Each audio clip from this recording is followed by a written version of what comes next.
Boa noite, membros do canal. Estamos mais uma vez aqui para a promoção de um vídeo. Hoje chamei um novo amigo, Josadak.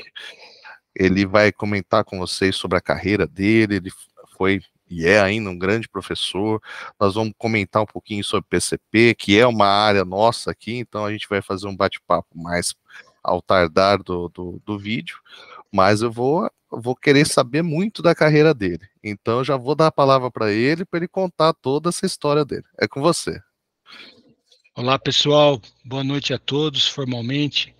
Primeiro, agradecer ao André pelo convite. É sempre uma satisfação, né? Estar falando de PCP, de gestão industrial, de produção e logística, compartilhar um pouquinho da experiência com vocês. Bom, eu sou engenheiro de produção. Eu formei em 88 na UFSCar, em São Carlos, e depois eu fiz mestrado e doutorado na USP, também em São Carlos. Eu sou aqui de Araraquara, então fica pertinho, né? 30 quilômetros, 35 quilômetros, porta a porta, e eu fiz o mestrado e doutorado lá na USP. Então, um pé na Federal, um pé na USP, né? Tanto o mestrado quanto o doutorado, também na área de engenharia de produção, né, apesar de ser um departamento de mecânica, né, eu fiz trabalhando, então a empresa, eu tive a satisfação, né, a liberalidade de ser dispensado para fazer o mestrado e doutorado, né, trabalhando, né, então eles liberavam um período para fazer as disciplinas e depois a dissertação e a tese que foram aplicadas, né, nessas empresas, né? Uma foi na Equipamentos Vilares, SAD Vigias e Nepar, voltado à lista de materiais, que é um grande assunto de PCP, né? Que amarra toda e faz toda a integração dentro dos ERPs, o do doutorado foi de planejamento e capacidade. Naquela época estava em moda, estava entrando, né, um conceito forte de banco de horas. Então foi feito um programa para analisar dimensionamento de capacidade com relação à sazonalidade. E eu trabalhei durante 20 anos no mundo corporativo, né? Sempre empresa, a maior parte das empresas assim, foram empresas de manufatura, né, fábrica, a maior parte metal mecânica, então eu fiquei 11 anos na Vilares, Inepar e IESA, depois eu fiquei 4 anos na Baldan, em Matão, uma empresa de implementos agrícolas, né, grades, arados, subsoladoras, plantadeiras, a IESA equipamentos de bens de capital, produção sob encomenda, engineer to order, né? Hidrogeradores, turbogeradores, locomotivas, pontes rolantes. Daí eu passei um tempinho em São Carlos, na Faber-Castell, uma empresa de escrita, é uma empresa alemã, e depois eu voltei para Araraquara, aqui na FMC, hoje é a JBT, que fabrica equipamentos para a indústria cítrica. Então, basicamente, fiquei 20 anos em empresa e nessa época, em 2004, eu já estava ministrando aula na Unip, aqui em Araraquara. Então, eu fui professor da administração de empresas e engenharia de produção.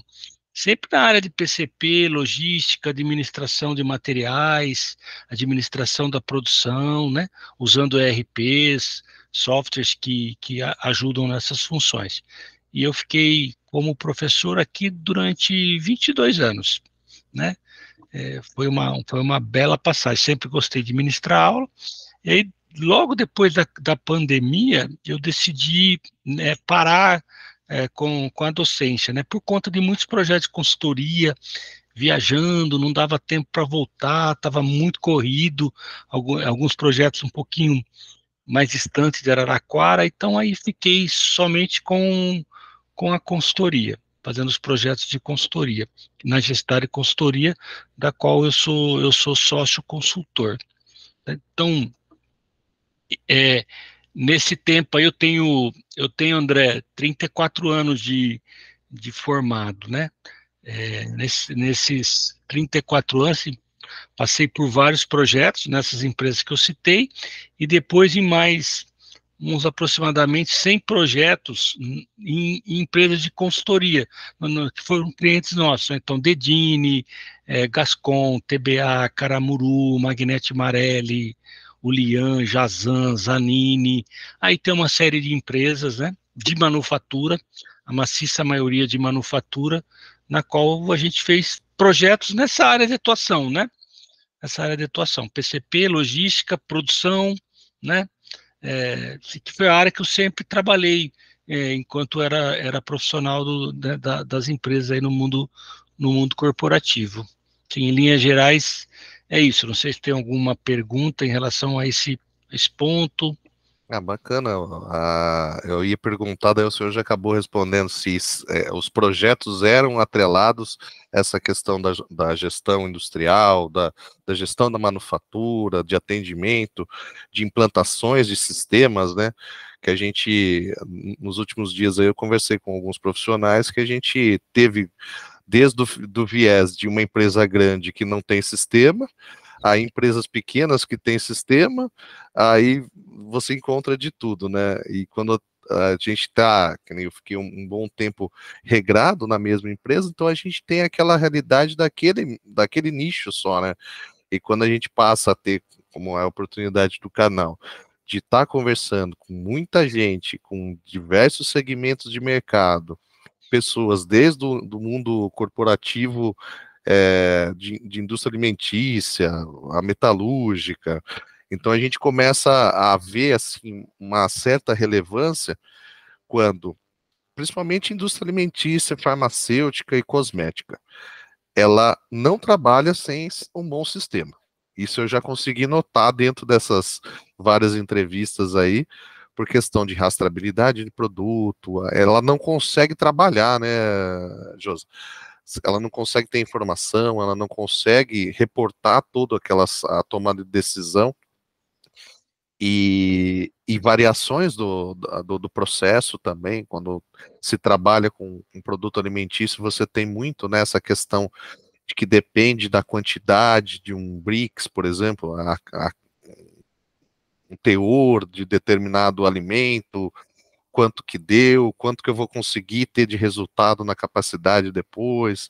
Então, eu dependo muito dessas ferramentas de controle. E com certeza, o senhor passando por todas essas empresas de consultoria aí que o senhor prestou a consultoria, o senhor já conseguiu identificar isso também, né? Sim, perfeito. Na parte do trabalho corporativo, a grande quantidade das empresas que eu trabalhei é empresa de médio para grande porte. Então, todos tinham sistema, mas tinham sistemas que estavam defasados, obsoletos. Então, mesmo nessas empresas, então, por exemplo, na Baldan, na própria Vilares, que virou SAD Vigesa, teve determinados momentos que nós tivemos que fazer seleção e escolha de outros ERPs, né? Para ter uma aderência maior com a necessidade e a demanda exigente naquele momento, né? Que o mercado estava requerendo e que a tecnologia tinha avançado. Então, acontece da gente fazer trocas de sistema. Quando vai para a consultoria, tem um pouco de tudo, né? É lógico que tem determinados segmentos que tem uma exigência maior, como você falou, no segmento alimentício, químico, né, farmacêutico, né, no médico. Então, aí você tem que ter uma evidência objetiva, uns registros muito mais robusto, né, muito mais em tempo real, você tem uma demanda maior. Mas tem muitas empresas, André, que a gente, notadamente no começo da consultoria, pegava empresa de pequeno porte, 80, 100 funcionários, né, e que o camarada tinha lá um sistema para fazer o financeiro, né? Tinha um cadastro do item bem simples, né? Para emitir nota, fiscal de entrada, saída, pedidos, e basicamente isso, né? E, e não tinha um sistema de ERP com módulos, por exemplo, de produção, materiais, manutenção, qualidade, né? Para fechar o pacote empresarial como um todo. Então, e à medida que a empresa vai crescendo, essa demanda surge e você tem que, sim, arrumar um sistema integrado de gestão, né, para ajudar, como o próprio nome diz, na administração da companhia. Então, isso acontece direto e reto. né? Assim, é muito comum. E um outro adendo, assim, pegando um pouquinho de ERP, que eu acho que ajuda demais, né, na gestão, ele não resolve tudo sozinho, se a gente não estruturar direitinho os dados, as informações para colocar lá. Mas o que acontece é uma subutilização dos sistemas de gestão, né? Então, na consultoria, por exemplo, a gente tem muitos projetos hoje em andamento que a gente chama de revitalização dos ERPs. Por quê? Porque foi implantado, mas se lá atrás, né, há 15 anos, 10 anos atrás, não foi implantado de uma maneira adequada, ou até foi, mas no decorrer desse tempo, pessoas saíram, foram transferidas e se perdeu, e aqueles módulos vão sendo assim, devagarzinho desligados, né? Como se fosse apagando as luzes do cômodo, dos vários cômodos de uma casa. Quando você chega, assim, uma série de módulos, vai fazer um diagnóstico para ver funcionalidades, aderência, como é que o camarada está usando para fazer gestão industrial, né, de operações, que é o tema aqui do nosso bate-papo, você vê que sim, está usando quase nada ou muito pouco, né? E migrou para as planilhas Excel ou para outro tipo de controle. Então, isso é algo que acontece muito, né? Muito, muito, tá? A gente acompanha, assim, que nem eu tive a oportunidade de passar por um desenvolvimento na primeira empresa que eu trabalhei na vida, né? A Sim, gente tinha um MRP, um ERP já consolidado, bem estruturado, e o dono cobrava muito da gente o treinamento. Ele falou assim, ó, eu estou pagando tão caro para utilizar essa ferramenta, vocês vão ter que aprender a usar essa ferramenta. E, perfeito. e tinha até o bloqueio realmente de utilização de Excel, você não conseguia instalar o Excel nas máquinas. Por quê? Ele fazia, falou, ó, você precisa, o que você precisa que você vai usar o Excel? Ah, eu preciso ter o balanço de massa do extrato concentrado de Jatobá, que me vai gerar quanto de produção que eu posso colocar em linha. Aí eu tenho que fazer essa conta ou na calculadora ou no Excel. Não, vamos colocar dentro do sistema. Aí fazia toda a programação, a gente ia, marcava uma agenda com o pessoal do desenvolvimento de TI, ia lá, resolvia, fazia o módulo, tal. Opa, agora vocês não precisam mais, tá aqui o resultado. Já saía automático. Sim, Então tinha uma parceria, um casamento muito bacana entre a TI, entre a operação, entre a necessidade, né, das pessoas. Então a gente conseguia desenvolver muito bem a ferramenta.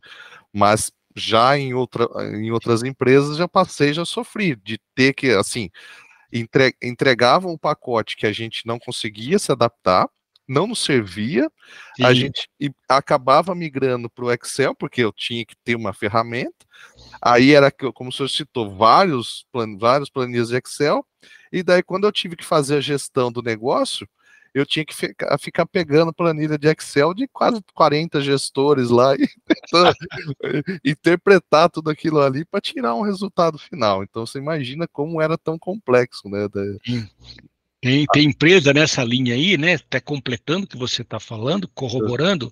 Tem empresa que quando a gente vai fazer um levantamento, diagnóstico, quer seja numa fase de abertura do cliente ou mesmo em projeto, uma coisa que a gente faz é isso. Então, tem empresa que tem ERPs de primeira prateleira e a empresa tem lá, assim, se caso, né, sem citar nomes, a empresa tem 850 planilhas Excel funcionando, sem integração. Então, isso que você falou dessa empresa inicial, que é uma belíssima boa prática, que Uhum. deve ser disseminada, que é top-down, né? É algo que deve ser seguido, né? Quando a gente implanta qualquer ferramenta, pode ser um RP, pode ser um APS, pode ser um MES, né? Um sistema de execução, pode ser um WMS, para fazer gestão de almoxarifados. Então, eu gosto de usar duas figurinhas geométricas, né? Um triângulo e um quadrado, né? Quando a empresa compra uma ferramenta dessa, ela não está comprando a ferramenta, ela está comprando a solução que a ferramenta oferta. E a solução tem três lados, né? É o produto, no caso, o software, né? É a implantação, né? No caso, a consultoria externa mais a equipe interna, que tem que ser uma equipe capacitada, né? com key user que conhece do processo. E você tem o que você falou, o treinamento, porque se isso não rodar junto, a solução é ruim. E aí o investimento não vale a pena. Né? E o outro lado lá, o lado do quadrilátero, é bem isso, né? Que é muito do. A gente não pode acreditar que a ferramenta vai ajudar tudo, né? Nós estamos com um problema no projeto do produto. Vamos colocar um Inventor, um SolidWorks que vai melhorar o projeto. Não. Ele ajuda, né? Mas assim, aí você tem que ter o quê? As técnicas, né? E nesse caso, o Lean, por exemplo, o conceito de Lean ajuda muito, né? Então, primeiro, simplifica. Não é tão simples simplificar. Depois, padroniza, sistematiza. E no quarto passo, fechando o quadrilátero, você entra com a informatização, com a automatização, que é o que a ferramenta se propõe. Então, essas coisas têm que andar juntas, né? Para qualquer aplicativo disso que a gente usa no dia a dia, né? Senão, o resultado não vai ser o esperado, né? O senhor tocou num ponto bacana que dá para a gente exemplificar. Por exemplo, a engenharia de produto vai lá e desenha SolidWorks, lindo, maravilhoso. Daí a gente desce para a linha para produzir. Aí a gente tem uma máquina que tem 5 anos, outra que tem 20, outra que tem 30, outra que tem uma folga mardita, né, que já não entrega aquele resultado. Aí tem a retroalimentação, daí volta para a engenharia de produto e fala, viu, você vai ter que desenhar de um jeito que essa máquina consiga entregar a capabilidade, senão eu vou ficar maluco aqui. Você desenhou tão justo, tão preciso, e eu não tenho máquina para isso. Então, volta lá para a engenharia de produto, vamos alinhar isso aí, vamos fazer algumas folgas dentro desse processo para conseguir entregar. Realmente é um mundo real e um mundo abstrato, realmente. Aí tem que compatibilizar, né? Tem que encontrar o meio termo e ser compatível os dois. O senhor tocou no assunto do MES e do APS. Tá. Eu gostaria, sim, com toda a sua didática, aí, se eu conseguisse falar um pouquinho dos dois, a forma com que trabalha o MES e depois um pouquinho como trabalha o APS, para a gente deixar um recadinho para a turma aí. Então vamos lá. Uma empresa de manufatura, ela tem produto, né? Ela vende um produto. Esse produto, ele tem uma lista de materiais, né? Essa lista de materiais, ela é estruturada, né? Então, um produto, em linhas gerais, ele pode ser dividido, vamos pensar num carro, num notebook, tá ok? Ele pode ser dividido em conjuntos. Um produto é uma montagem de alguns conjuntos. Os conjuntos são as montagens de subconjuntos. O subconjunto é a união de peças compradas e fabricadas, e as peças que são produzidas internamente, elas vêm de matéria-prima. Então, a matéria-prima tem um roteiro de fabricação, uma ordem de fabricação, que vai transformá-la numa peça. Né? O conjunto tem uma ordem, o subconjunto tem uma ordem de fabricação que vai juntar algumas peças fabricadas, que tem ordens filhas, com alguns itens comprados, e virou um subconjunto, idem para conjunto, idem para produto acabado. Então, quando a gente pega uma lista de materiais e vai no RP e roda o MRP, o que o MRP vai fazer? Ele vai gerar ordens de produção e ordens de compra, ou solicitações de compra que vão virar ordens de compra ou pedidos de compra. Tá? Então, esses documentos, né, vão ser utilizados no APS e no MES. Por isso que eu fiz essa introdução. Então, as ordens de produção, elas têm o quê? Tem operações, né? E essas ordens foram abertas porque aquele material não está na empresa, né?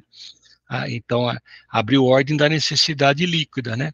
Descontou o estoque e abriu a ordem. Então, a gente rodou o MRP, que está no RP, ok? Quando a gente faz isso no MRP, o MRP ele tem uma grande deficiência, né? Ele é fundamental, sim, eu acho que foi um grande avanço em gestão de materiais, né, que veio lá da IBM, né? pelo Orlik, lá quando criaram esse conceito do MRP, né, nos vários estágios, lá em 63, né, e isso ajuda demais, né, ele, sim, para mim, a grande pedra fundamental é o MRP, de tudo isso, o grande conceito, né. Então, mas ele tem uma deficiência. Qual que é a deficiência? Ele é baseado em lead times, tá certo? E não considera a capacidade e a carga existente. Então, o que acontece? O prazo que ele daria para entregar 10 unidades é o mesmo prazo que ele daria para entregar 1.000 unidades. Né, e com outro mix de outros produtos, que as fábricas são multiprodutos. Bom, e quem que vem para ajudar nisso? Quem vem para ajudar nisso é o APS. Então, quando a gente põe um APS, você não precisa ter o MRP2, né? Que é o Manufacturing Resource Planning. A gente só tem o MRP, o Material, né, Requirements Planning. Então, não tem MRP1, tá, gente? O pessoal fala de MRP1, mas não existe. É MRP, Material Requirements Planning, e MRP2, Manufacturing Research Planning. Qual que é a incorporação? O 2, ele é mais do que o MRP, porque além do material, ele considera o quê? Mão de obra, máquina, equipamento, ok? Bom, quando a gente pega essas ordens de produção que têm operações, com algumas datas que têm que ser entregues para aqueles pedidos que demandaram aqueles produtos e joga num APS, o que o APS vai fazer? Ele vai olhar operação por operação, requer um determinado recurso para fazer. Ah, eu tenho que pegar uma barra e transformar num eixo, tá? Eu tenho que pegar a barra, primeira operação, eu tenho que cortá-la. Onde que eu vou cortá-la? Numa máquina, uma serra de fita, por exemplo, uma serra de fita a franho. E aquela operação vai demorar um determinado quantidade de tempo, né? Em minutos ou em horas, ou peças por horas, dependendo do volume. E aí depois de eu cortar, eu vou pegar essa barra que já está cortada, né? Virou um segmento, eu vou fazer um torneamento, eu vou tornear acabado. Então, uma ordem de produção com 2 operações. Ah, e quanto que eu gasto para tornear acabado? Eu gasto 3 horas. Ah, onde que eu vou fazer isso? Ah, eu vou fazer num torno home, aí de Santa Bárbara do Oeste aí. Então, é isso. Isso vai para o APS programa isso considerando a capacidade daquela máquina. Por exemplo, aquela máquina trabalha um turno, né? 8 horas por dia, 40 horas na semana, de segunda a sexta. Ele não vai deixar ter uma carga maior do que 40 horas. Ele vai tentar encaixar as outras operações de outras horas que usa essa máquina a torno nas próximas semanas, com base em algum heurístico, né? Então, o APS ele usa alguns critérios. Ó, como é que você quer programar? Eu quero programar para cumprir a data de entrega. Ah, mas a gente é uma empresa que trabalha MTS, tá? Então, eu quero programar para diminuir o tempo de setup. Ah, aí tem uma outra empresa que o lead time é meio grande. Ah, eu quero programar para minimizar o inventário em processo. Então, tem diversas maneiras de programar no APS. E o que é interessante do APS é que a gente não faz uma programação só, né? Depois que a gente determina os heurísticos que vão ser utilizados para aquela empresa, então pega uma empresa aí, uma empresa XYZ, e fala, nós vamos usar heurístico 1, 5 e 9 nessa empresa. Nós vamos programar por setup, por inventário e por pontualidade. Tá ok? Tá. Aí você programa, o que ele gera? Ele gera sequenciamentos diferentes, que vão dar resultados diferentes.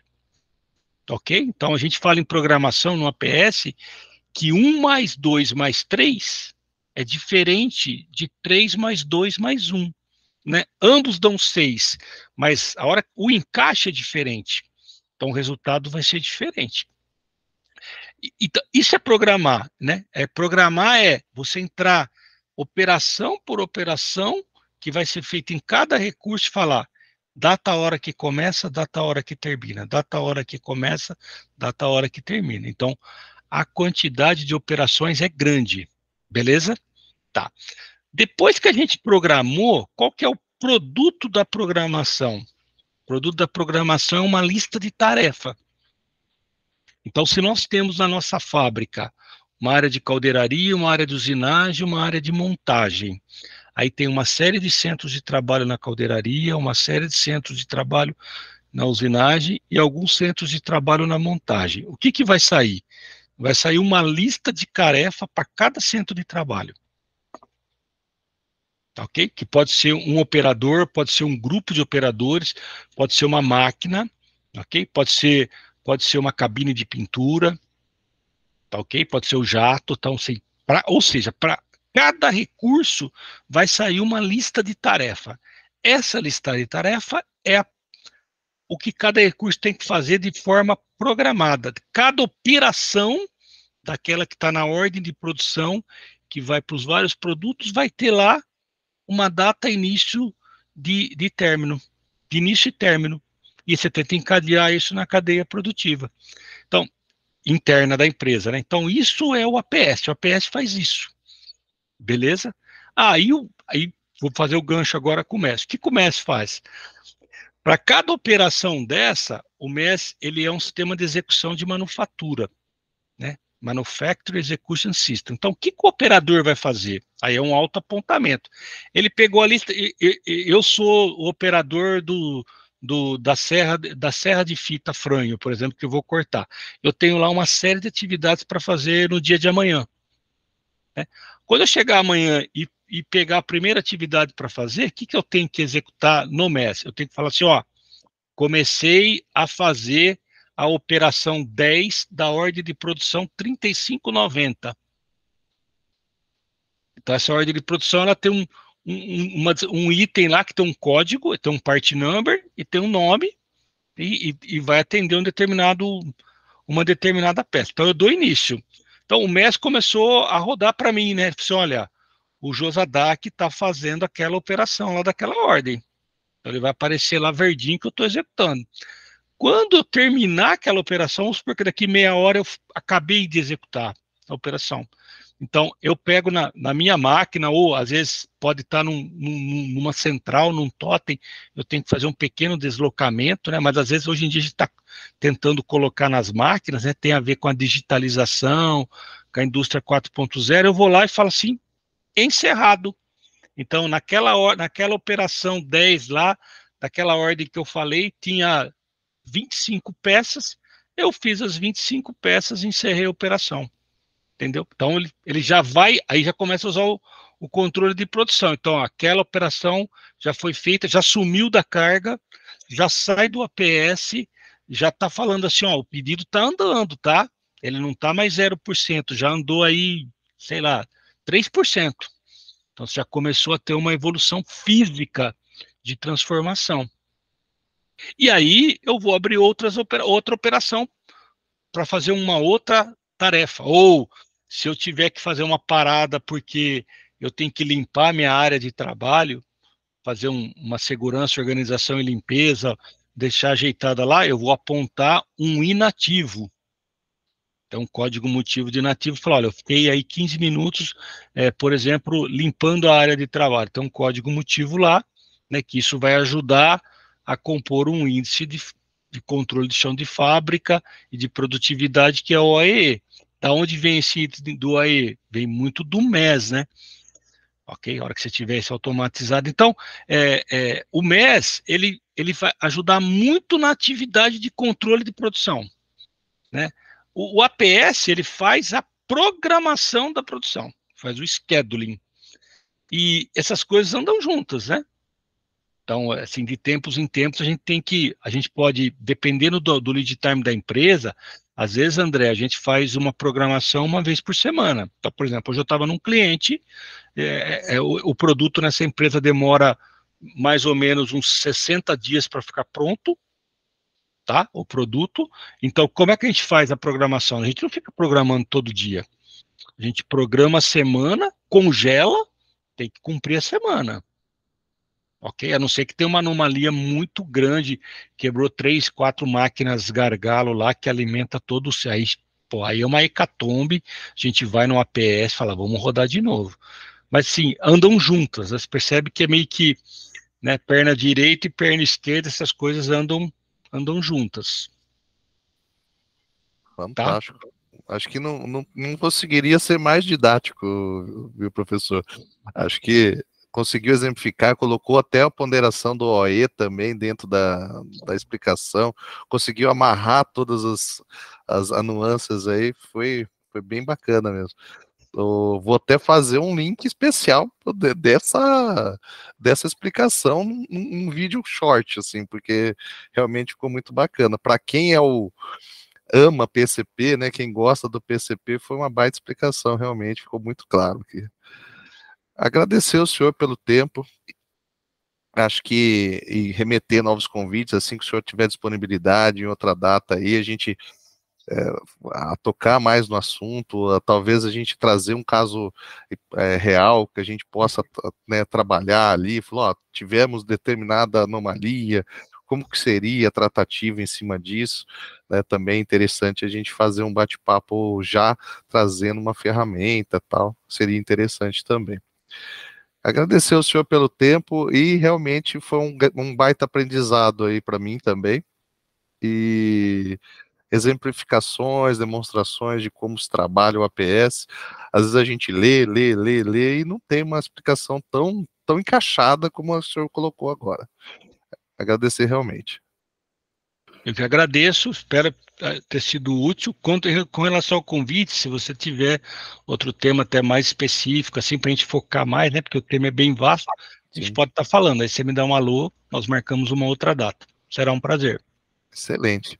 Obrigado mais uma vez. Até uma próxima. Agradeço. Boa noite, gente. Abraços.